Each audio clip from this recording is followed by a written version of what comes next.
Hello everyone, this is Leah Whitehorse from Astrology, and in this recording I'm going to be looking at the astrology of February 2022.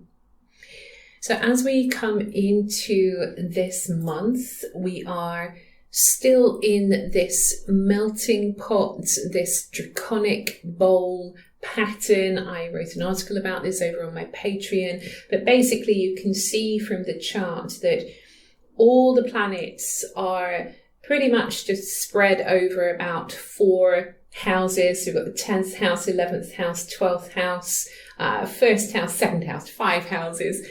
Pretty much everything is gathered on one side of the chart. And there is this concentration on Capricorn energy. We've got Mars, Vesta, Venus, Mercury retrograde, Pluto, Juno as an erratic in Capricorn as well. So a strong presence of this very stern, earthy, very practical energy. And then we also have some representation of Aquarius here as well, but Aquarius is also ruled by Saturn, co-ruled by Saturn.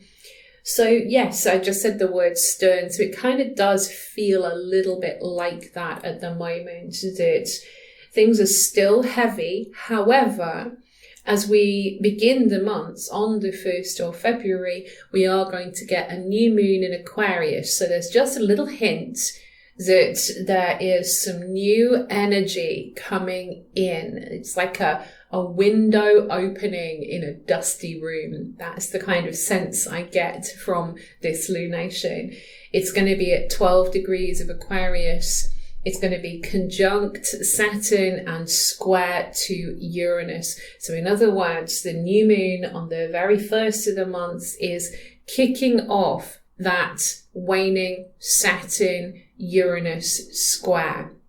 So last year we had Saturn square Uranus 3 times, and it was very much in the air that there was a struggle between the old ways and the new ways, between rules and freedom. That was definitely playing out on the world stage. We've still had that going on. It's going to be in the air for a while, then it's going to fade away, and then we get to June this year, it will come back again. We will revisit a lot of these themes.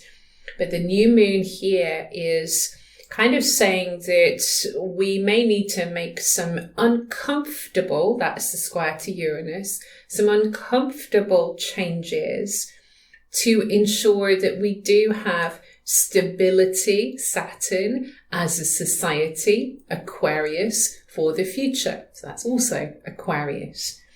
So generally speaking, when we have a new moon in Aquarius, we do have the opportunity for some kind of new start where we are exploring, we're experimenting with new ideas, new concepts, different perspectives. On the 4th of February, Mercury will station direct in Capricorn. So now both Venus and Mercury are in direct motion. Venus was just a few days before, around the 29th-ish of January. So we've now started to have a little bit more release of this very slow, regressive energy that we came into the year with. But it's going to take a little while for Mercury and also Venus to pick up pace.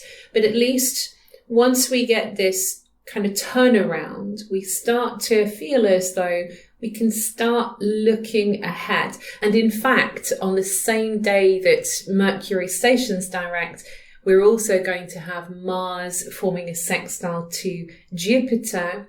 So that gives us a boost of energy, a boost of courage, a boost of motivation. So we're feeling motivated, Mars, to start to move towards our joy, Jupiter, or just to create a bigger life. We're starting to think of new horizons that we want to explore. So there's this sense of an explorer coming through.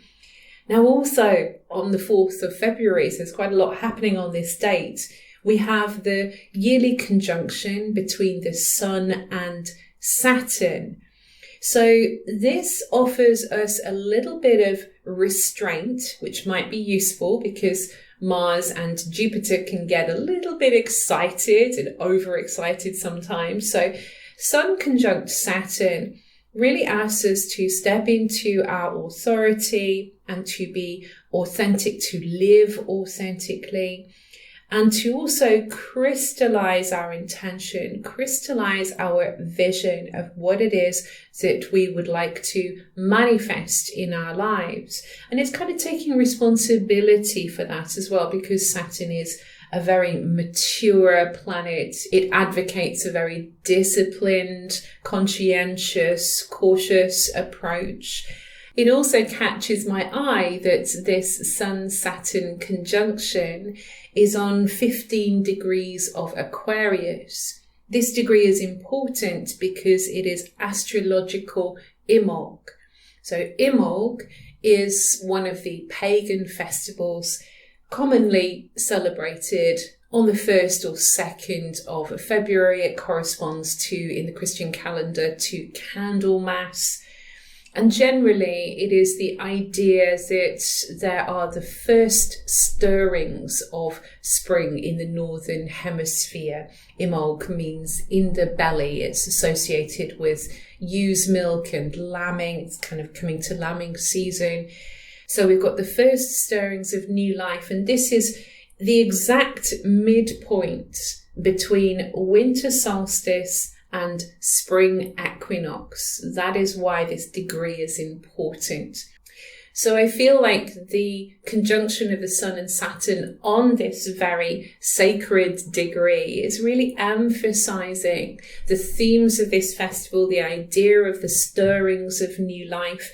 And it's also a festival that we associate with sort of the slow returning of light and cleansing. It's a really good time to do something like a sort of very early spring clean. So cleansing, getting ready for, preparing for this new life now that we are starting to get an inkling that it is going to arrive soon. On the 6th of February, Mars will form a square to Chiron. So there's a little bit of anxiety perhaps coming in here because we're sensing that we've got a mission to achieve, a goal to achieve, something that we need to do, some action that we need to take. But maybe we're feeling a little bit vulnerable with Chiron. Perhaps we could reinterpret and say that this is a really good time to take action on our healing, even though that's hard sometimes. Sometimes we need to move towards those things that we are fearful of. We could also say this is an aspect that tells us that we need to shore up our armor. Like Mars is like the warrior. So with Chiron, square to Chiron, it's a little bit like there is a dent in our armor. Or maybe we're feeling a bit like Achilles, that there's a weak point there. So noticing, paying attention to what makes us feel vulnerable, what makes us feel triggered, particularly with Mars, what makes us feel triggered. If we pay attention to those things, then we can take action to do what we can to apply healing to that part of ourselves that is hurt and in need of attention. Mars will then trine Uranus on the 8th of February. So we quickly move away from this, I feel too vulnerable, I feel scared, I'm afraid of going after my goals because I'm going to get hurt.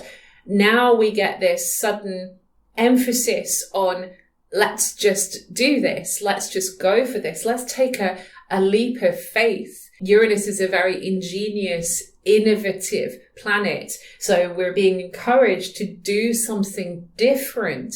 Maybe that's the point.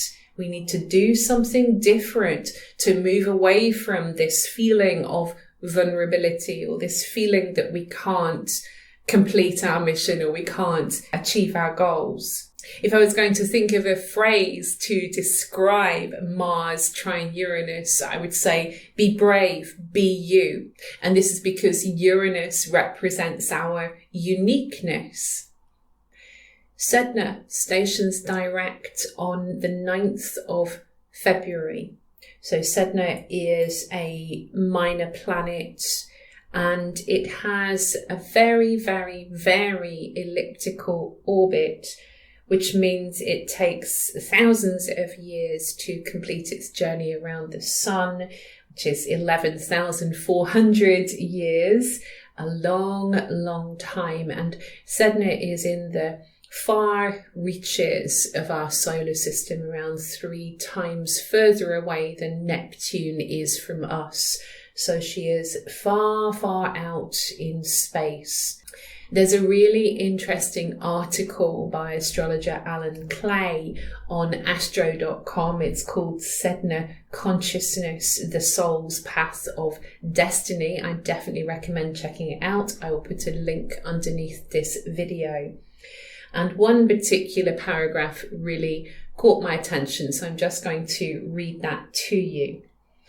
The whole of our known human history came in the last Sedna year, remembering that we've got the year being around 11,400 years. So the whole of our known human history came in the last Sedna year since the Neolithic Revolution. In fact, all recorded human history has occurred just in the last 6 Sedna months. Think about that. It's about 433,000 Sedna years since the Earth was created, and roughly 20 Sedna years since people who are recognizably human first walked the Earth. So this paragraph really gives us a picture of how slowly Sedna moves, how she represents our evolution over time, the slowness of how long it takes for things to evolve. So here she is really impressing upon us in a conjunction with the North Node that our spiritual evolution, the North Node, is intimately intertwined with our physical evolution. With Sedna moving through the sign of Taurus, she's been there since I think it was 1965, if I remember rightly, but anyway, it's the mid-60s.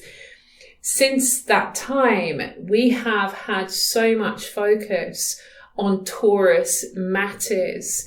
There's been so much about money, about resources, about the environment, of course. And as Sedna has reached the final degree of Taurus, the Weeping Sisters, she's just off that degree at the moment, but she has been on the Weeping Sisters, 29 Taurus. And there has been some really critical discussion about the planet. We had the big meeting of the governments talking about how we're going to deal with climate change and so on.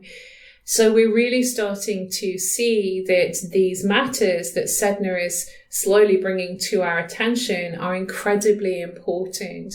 But the evolution that we are going through now is one that is going to change everything, because Sedna is soon going to move into Gemini, and she's going to start working on how we think, how we communicate, how we connect with one another. We know that there is going to be some enormous evolutionary movements going forwards in these kinds of matters. But first, we must complete this journey of dealing with the material world and how we can best evolve to ensure our security for the future, to ensure our security as a race, but also to ensure the health of the planet itself, because Taurus is related to the land itself, Mother Earth itself.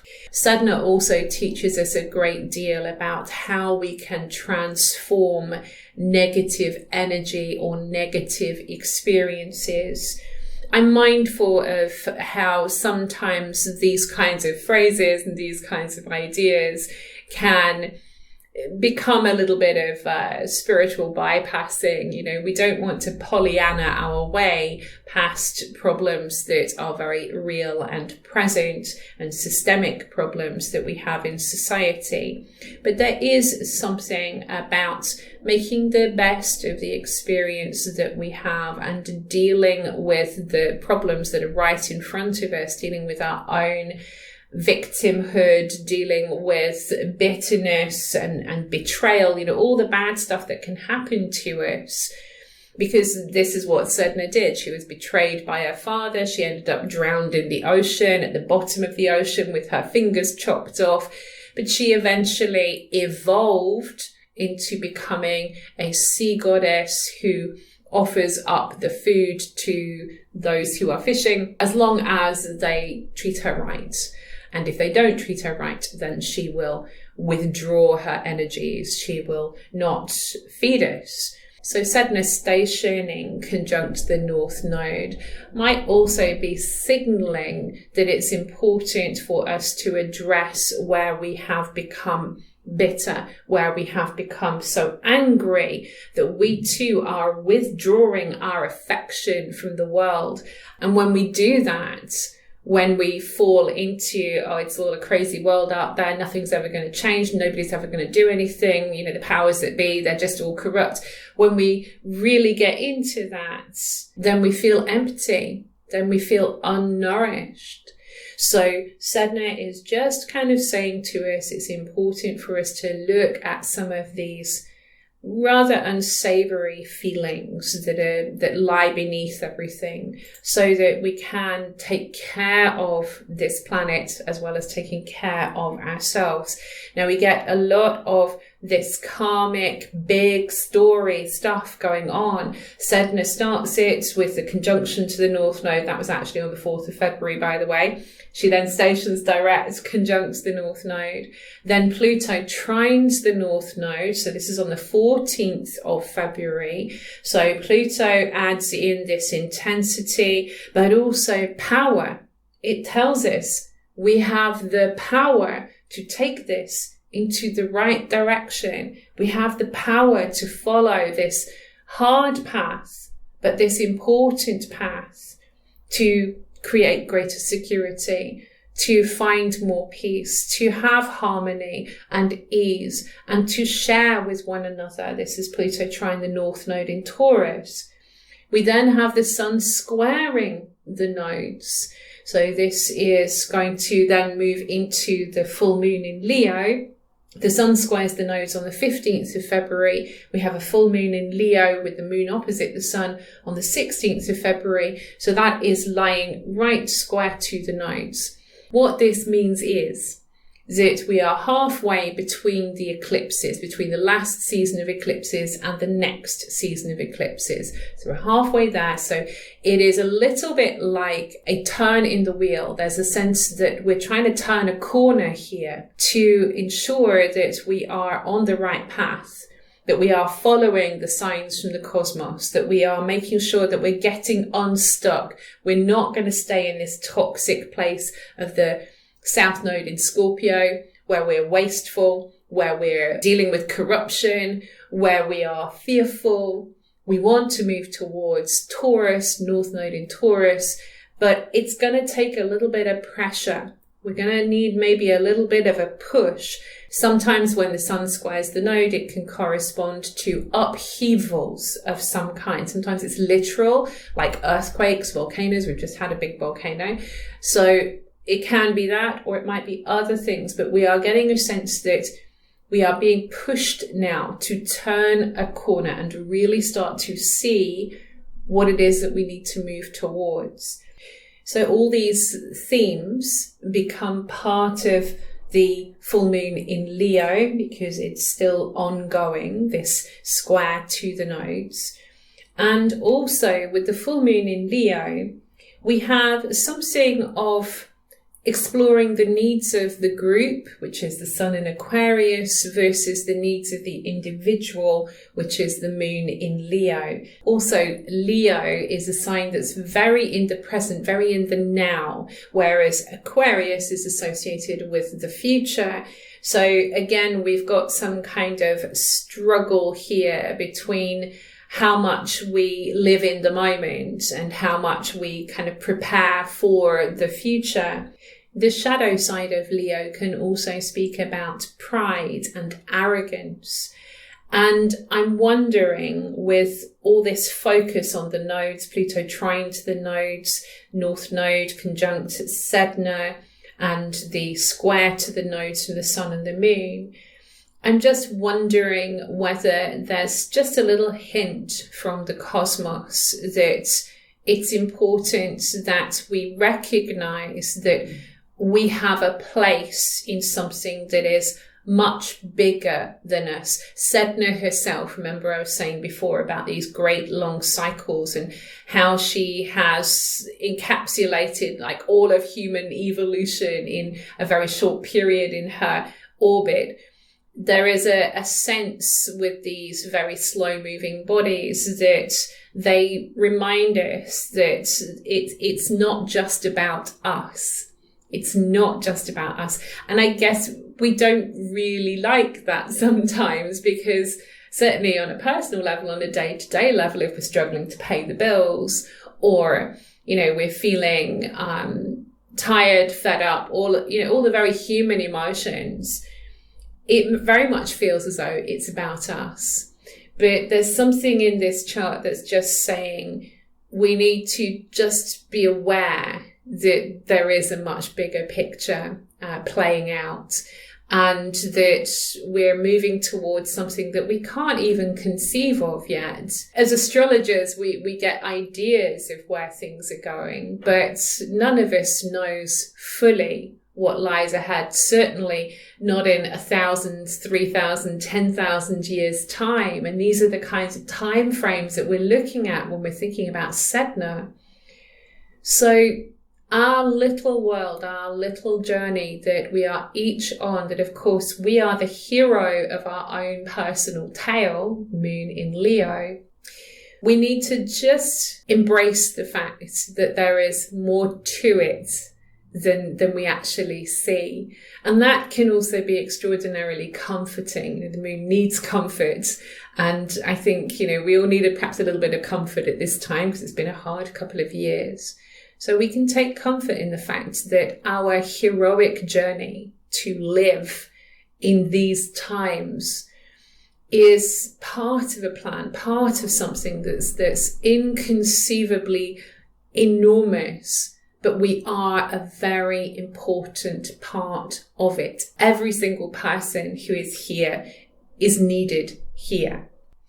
Something else that's important about this date of the full moon is that it happens to also be the same day as Venus conjunct Mars. So Venus and Mars are in this very long conjunction, which will go up until the 8th of April. There's going to be another conjunction between them in March.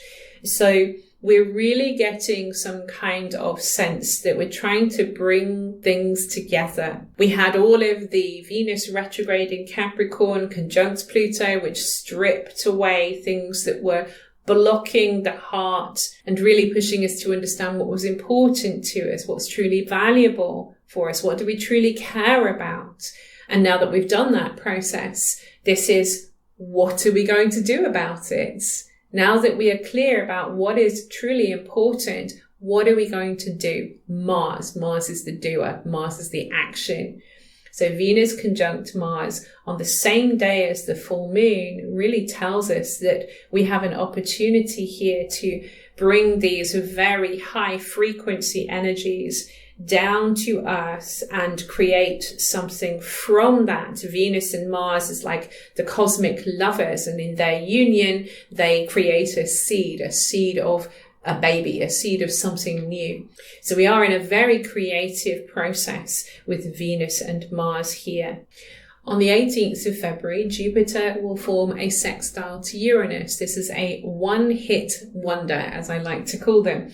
So Jupiter, a planet associated with expansion, magnification, joy, faith, is going to engage in a conversation with Uranus, the planet of freedom, liberation, change, invention, innovation. This can be big innovation, big change. It can be an increase in our freedom or desire for freedom.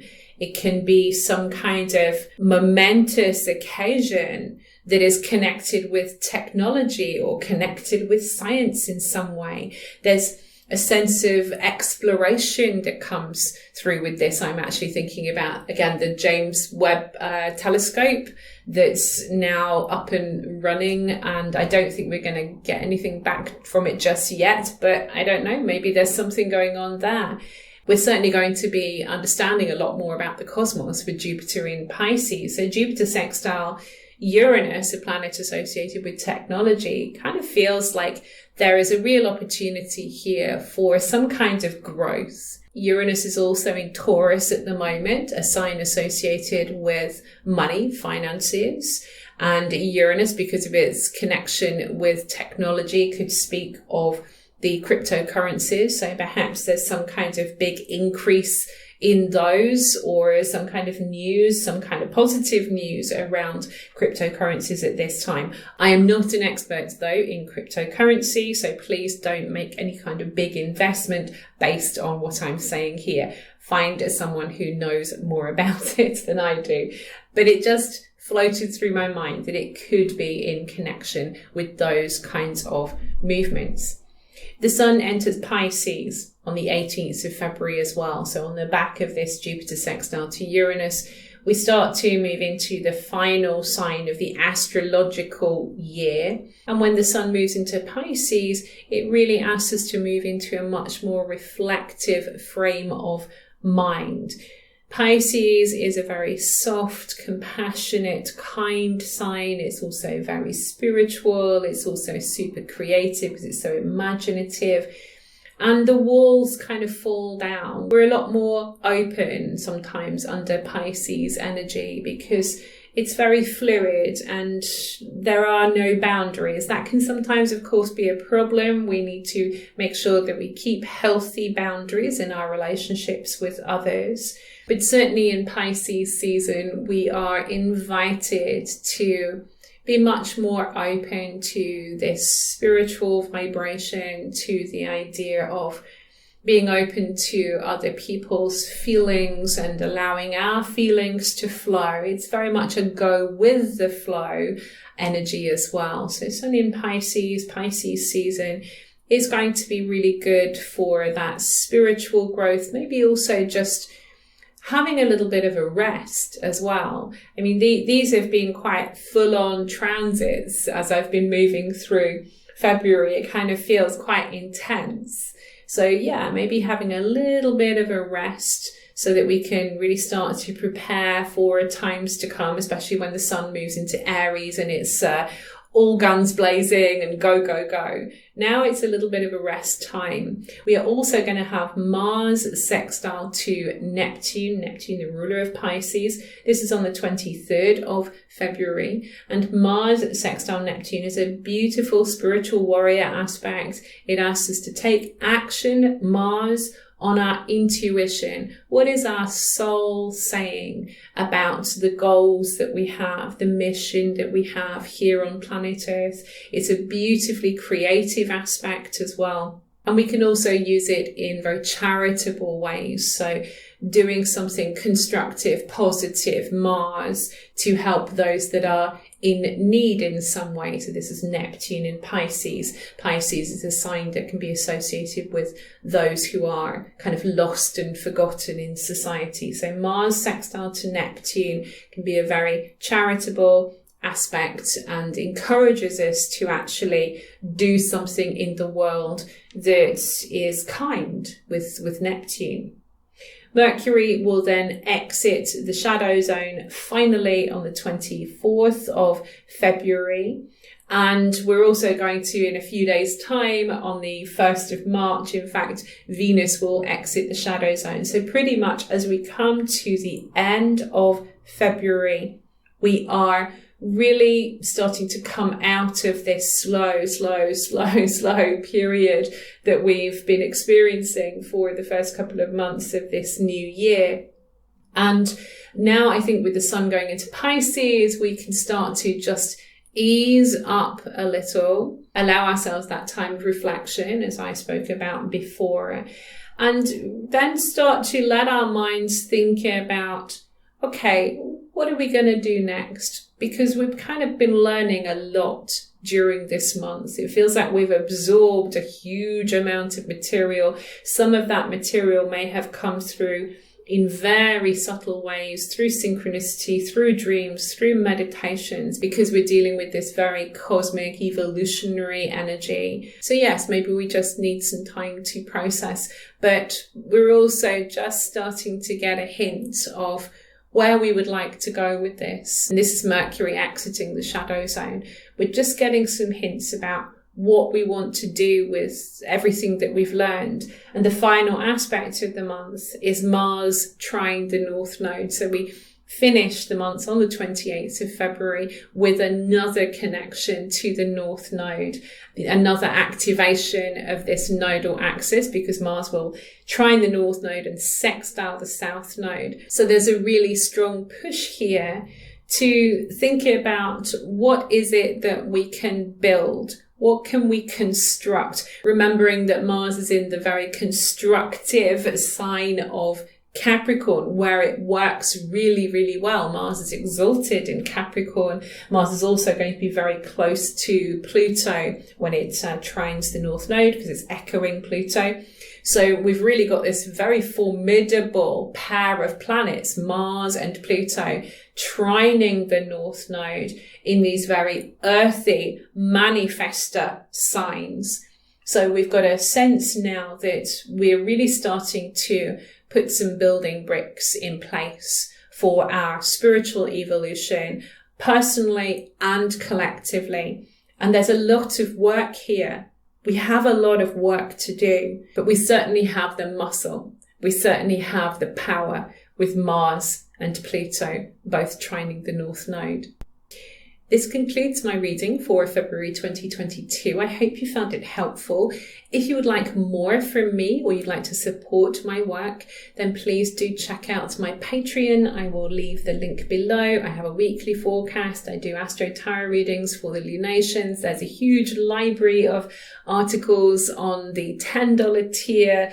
So there's a lot of material over there if you want to come and have a look. And until next time, I wish you many blessings on your path.